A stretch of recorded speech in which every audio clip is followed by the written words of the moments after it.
skip to contend. It's been all sunshine, rainbows and lollipops in Dodgers camp.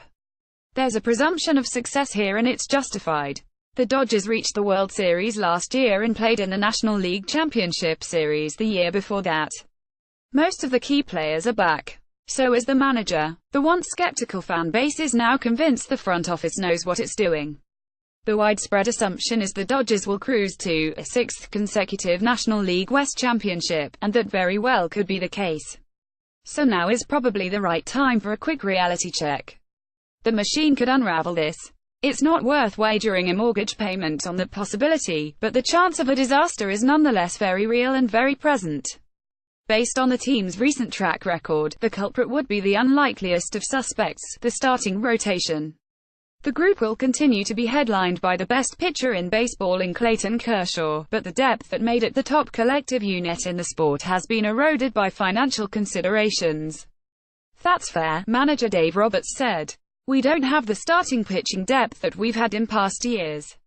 Moving under the luxury tax threshold and adhering to Major League Baseball's debt service rule prevented the Dodgers from making a serious effort to re-sign Yu Darvish. They also traded Brandon McCarthy and Scott Kazmir to the Atlanta Braves. Darvish, who was acquired at the July 31 non-waiver trade deadline, posted a 3.44 ERA in 9 starts over the last 2 months of the regular. McCarthy started 16 games for the Dodgers last and posted a 3.98 ERA.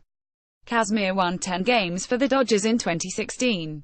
The Dodgers bolstered the lineup in the trade by acquiring Matt Kemp, but are now at the mercy of the health of the 5 pitchers in the rotation: Kershaw, Rich Hill, Alex Wood, Kenta Maeda and Hyun-Jin Ryu.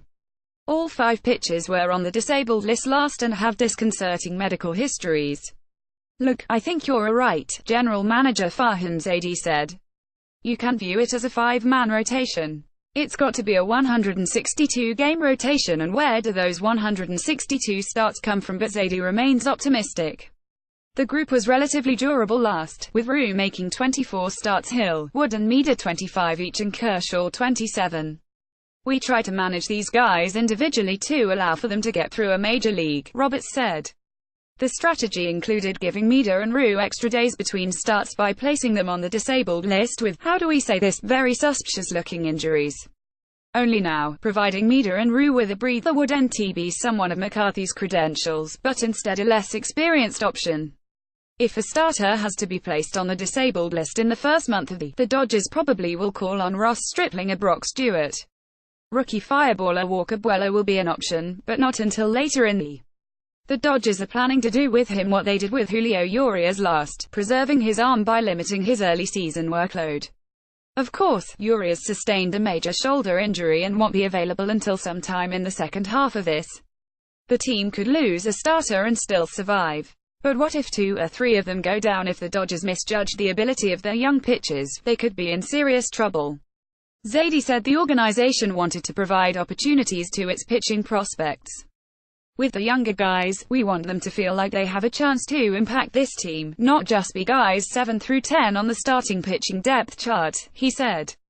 But how much of that was forced on the Dodgers by their financial objectives? I think it was a little bit of both, he said. The situation could be compounded by uncertainty in the bullpen, where the Dodgers are uncertain of what they have outside of all-star closer Kenley Jansen. Standout setupman Brandon Morrow signed with the Chicago Cubs. Morrow's designated replacement, Tom Cooler, is sidelined indefinitely with a shoulder injury. Like with every team, I think we view our roster and the pitching staff as something that's going to evolve over the course of the, Zaidi said. Guys are going to emerge, and if needs arise, we have the resources and farm system to address them.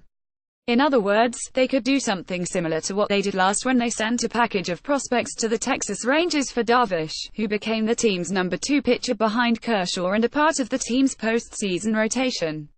The Dodgers were already postseason bound when they acquired Darvish.